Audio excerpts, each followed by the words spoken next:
Hi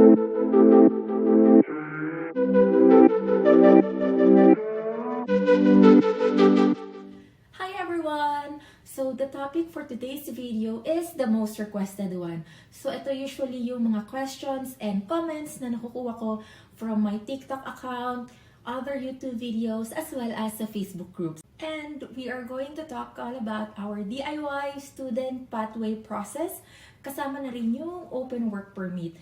Kasi nag-process din kami ng OWP since kasama ko yung husband ko papunta dito sa Canada, as well as yung dalawa naming cats.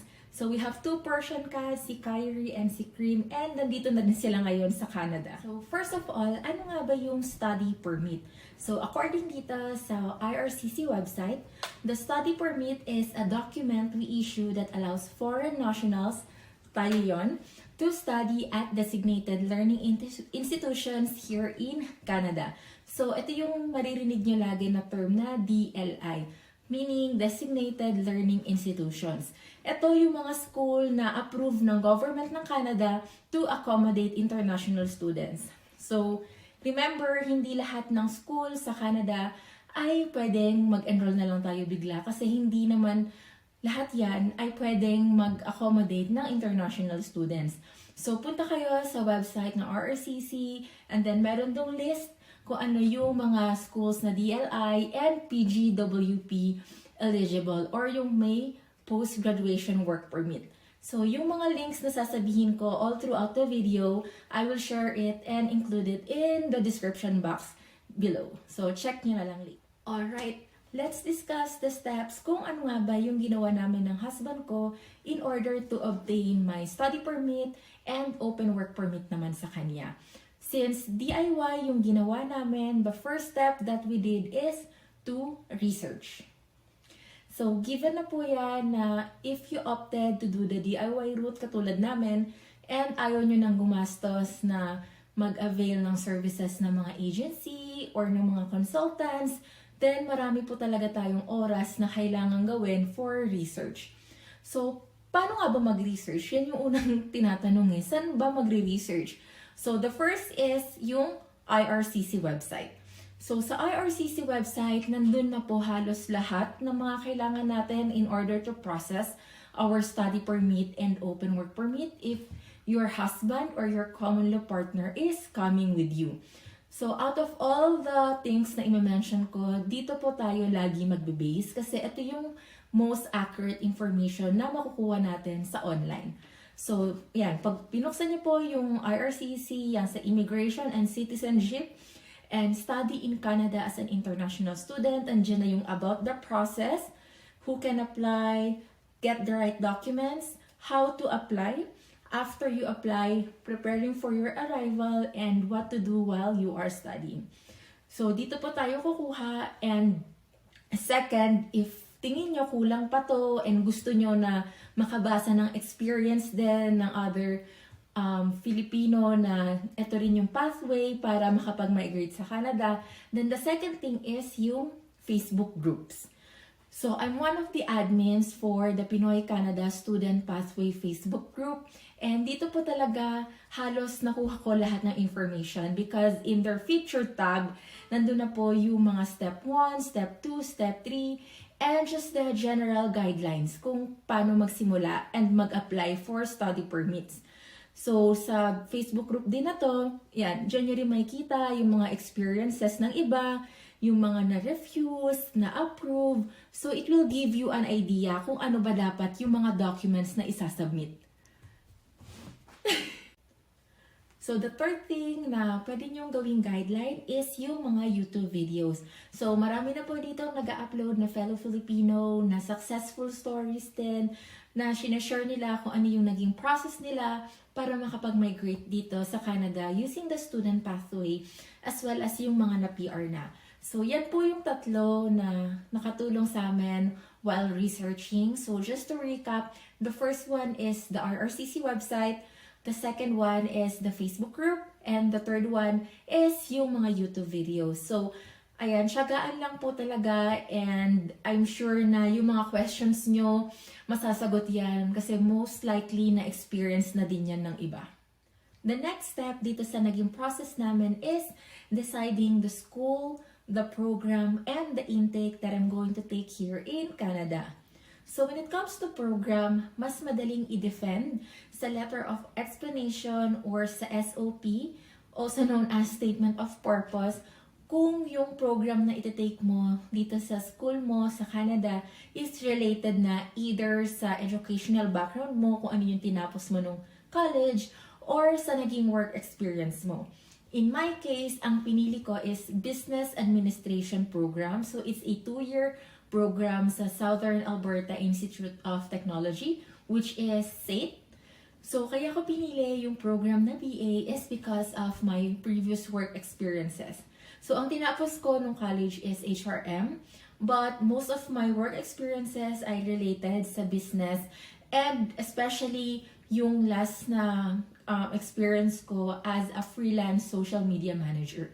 So in my statement of purpose, dinefend ko siya kung bakit ko pinili yung business ad major in marketing. Kasi related naman talaga siya sa current work experience ko.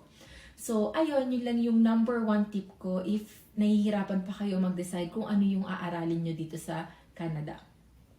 Second naman is yung school. So if may napili na kayong province, check the IRCC website kung ano yung DLI ng mga schools dito sa province na napili nyo. So, for example, dito sa Alberta, city namin is Calgary, there are two DLIs na nagpo-provide ng business administration na waive yung IELTS for Filipinos.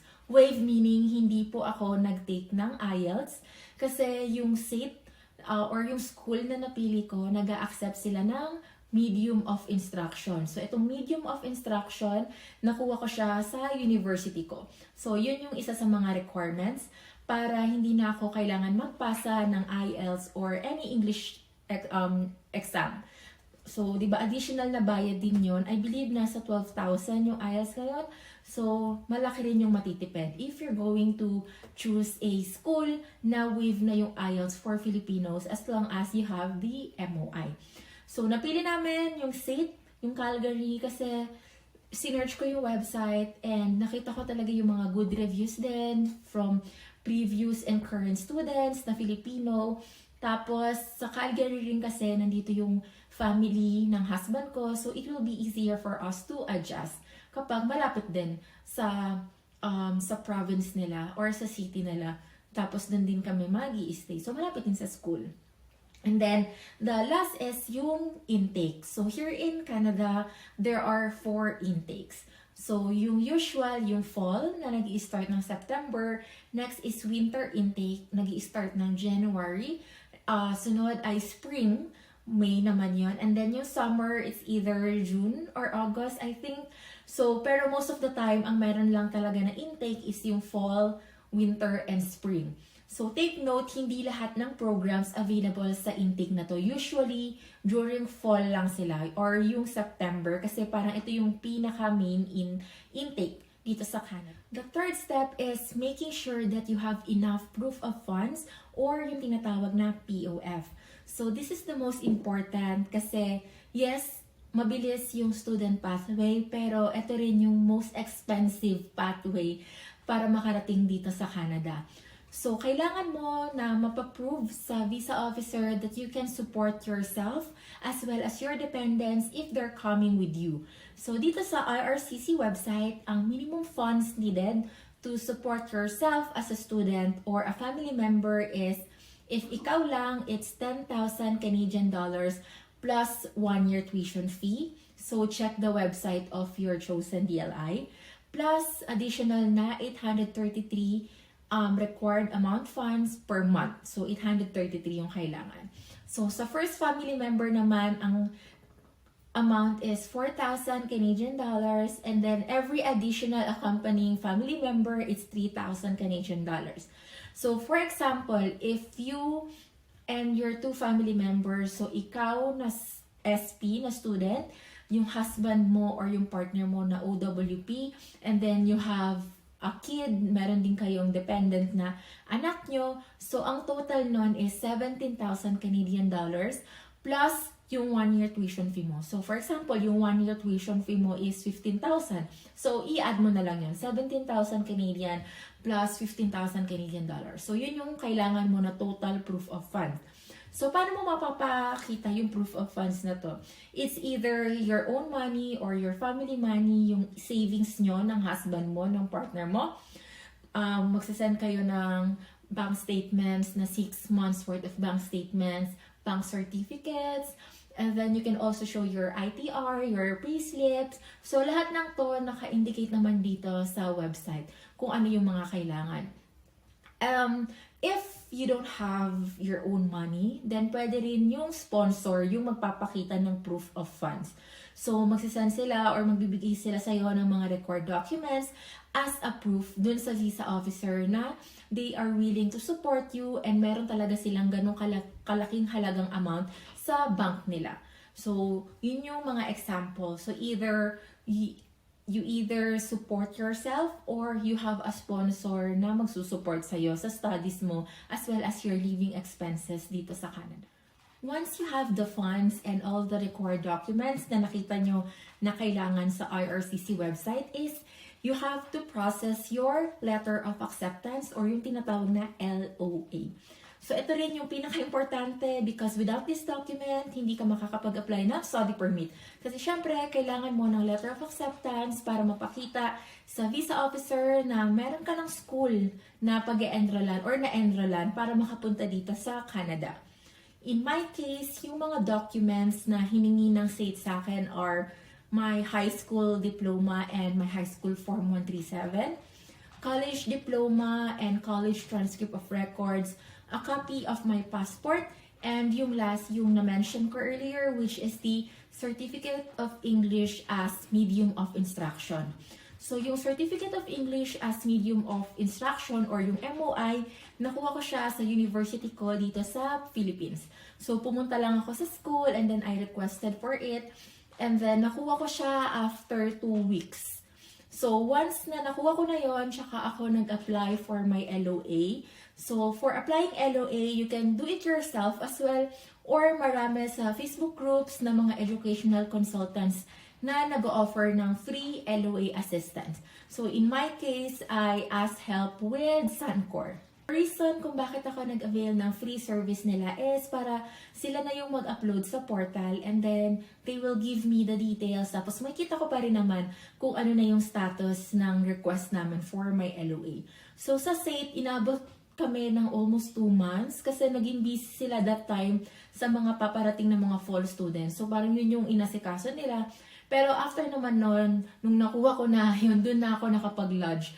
So, me and my husband, nag-lodge kami ng September 19 and then we got approved exactly after 30 days, which is October 19.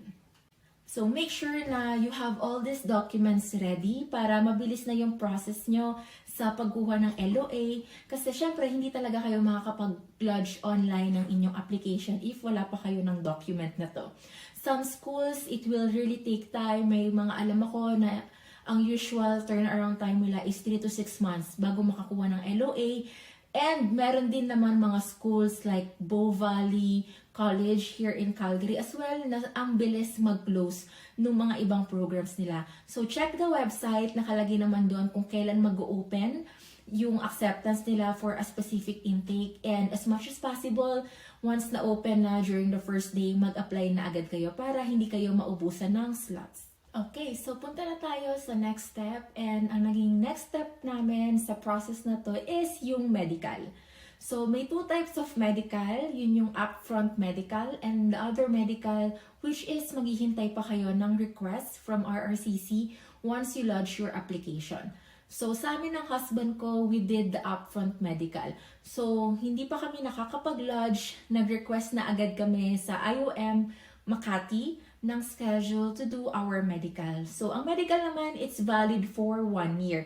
So, pwede talaga na yun yung mauna.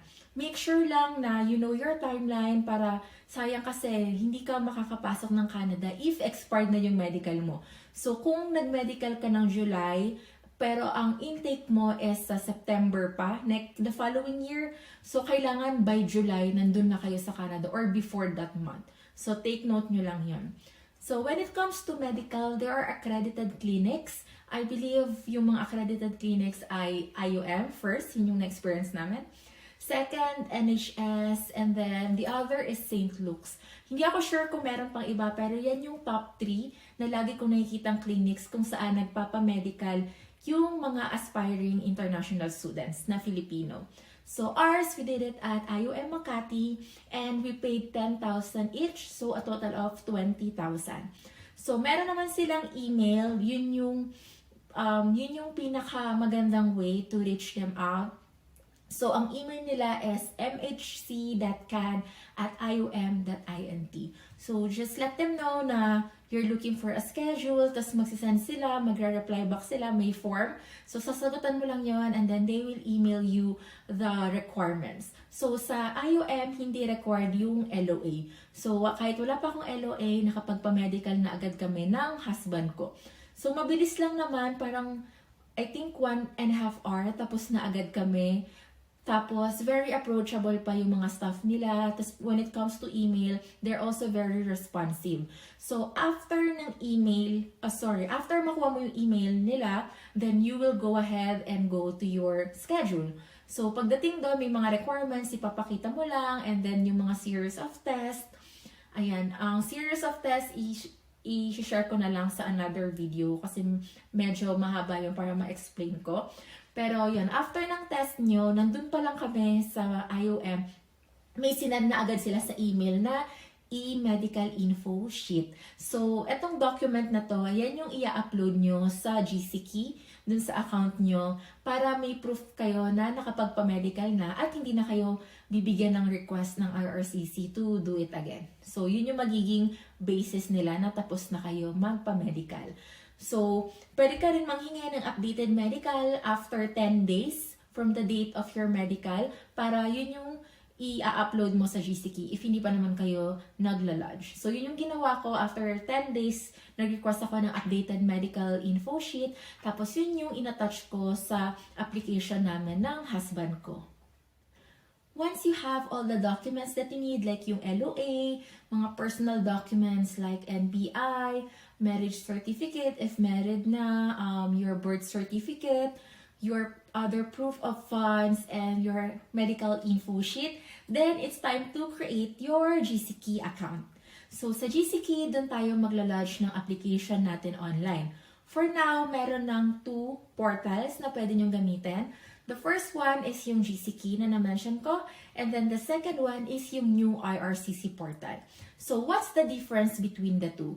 As far as I've observed, since na-try ko din gumawa ng account sa new IRCC portal, so sa GCKey, which is the regular one na usually ginagamit to apply for permits, pwede yan for open work permits din. So if may dependent ka, diretso kayo sa GCKey. Why? Kasi nung nag-try ako sa IRCC portal, wala pala siyang option for work permit. So, nasayang lang yung time ko sa pag-answer ng mga forms. So, second na difference nila sa GCKey, ang maximum file na pwede mong i-upload is 4 MB yung size. Sa IRCC portal naman, it's only 2 MB.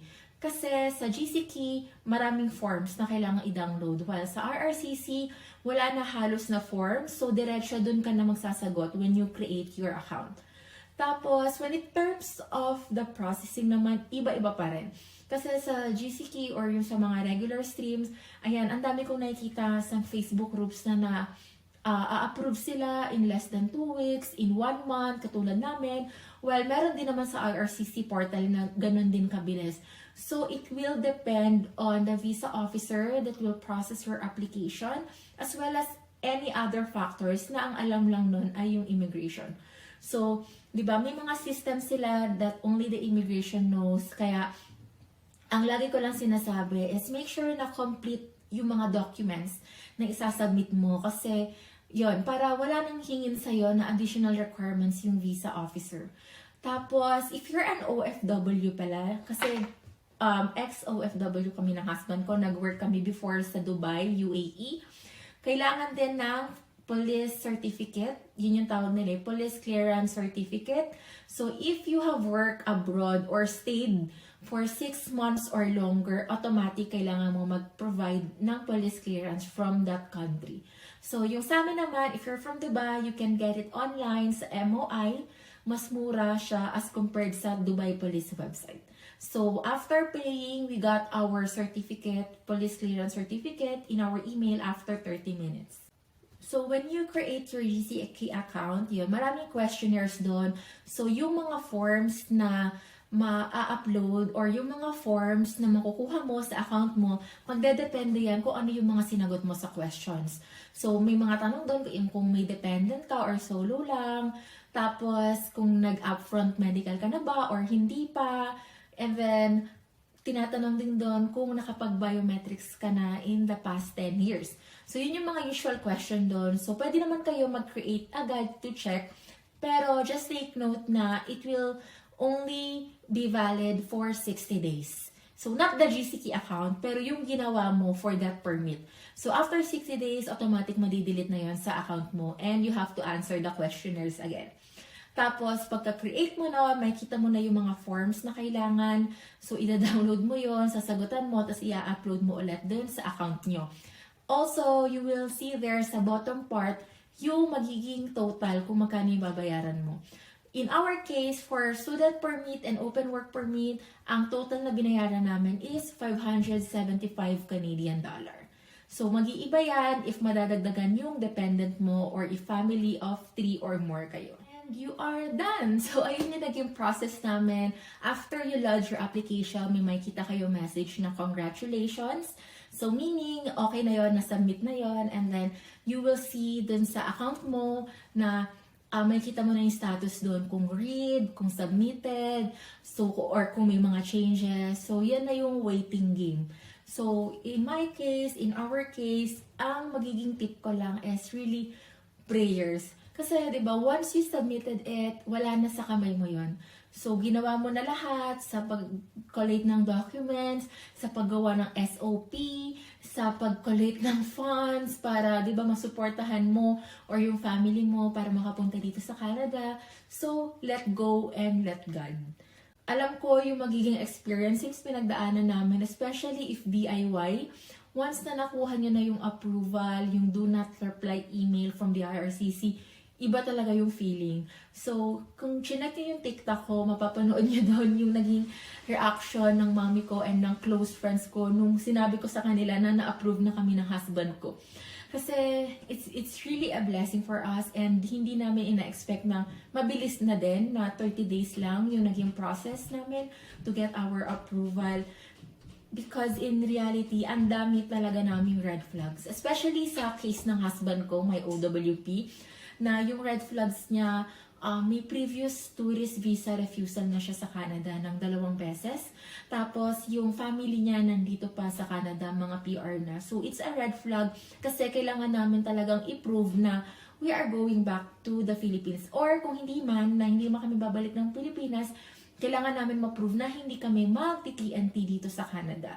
So, in my case naman, since I'm a freelancer, so hindi na ako nakapag-submit ng ibang documents na ITR, mga payslips, ganyan. Kasi through online naman lahat. Ang nasubmit ko lang is yung bank certificates, both of us, bank certificates lang yung pre-provide namin, as well as yung 6 months payment history from my clients and yung contracts. So, diba, kaya before, short backstory lang, kaya rin kami nag-DIY is because ni-refuse kami before ng isang agency na i-assist. Dahil nga daw dun sa mga sinabi kong red flags. So, ayaw nila.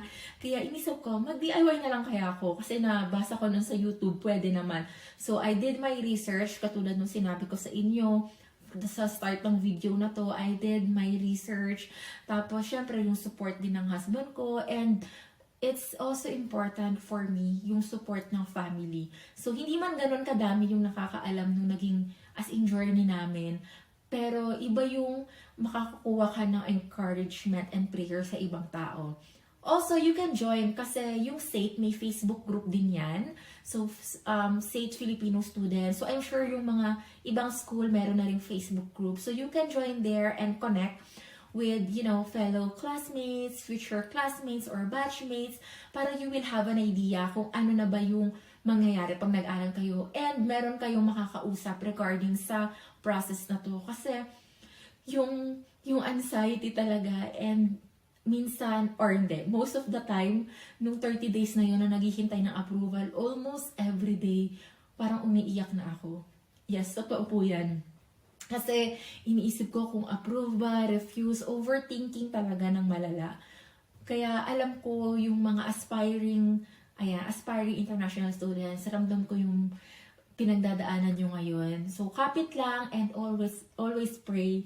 Kasi, di ba, if that is really for you, God will answer your prayers. So, believe in God, and hindi naman naging madali to kasi as I've mentioned, na refuse na yung husband ko before ng 2 beses, na mag-boyfriend and girlfriend pa lang kami noon. So, di ba, hinintay muna ni Lord na makasal kami, ma-establish, makapag-save, before niya inalaw na makapunta kami dito sa Canada. So really, it's really God's timing. God's timing is always perfect. I hope you found this video helpful, and if you have any questions, suggestions, feel free to leave it in the comment section below. Tapos, you can also reach me sa aking ibang social media accounts like Instagram and TikTok with the same handle, Alyssa Eunice YYC. So, other topics na naiisip nyo, like how to create your SOP, your LOI, what are the schools na ma-recommend dito sa Canada na walang IELTS, so leave it down below and I will read it. So, see you in my next video. Bye!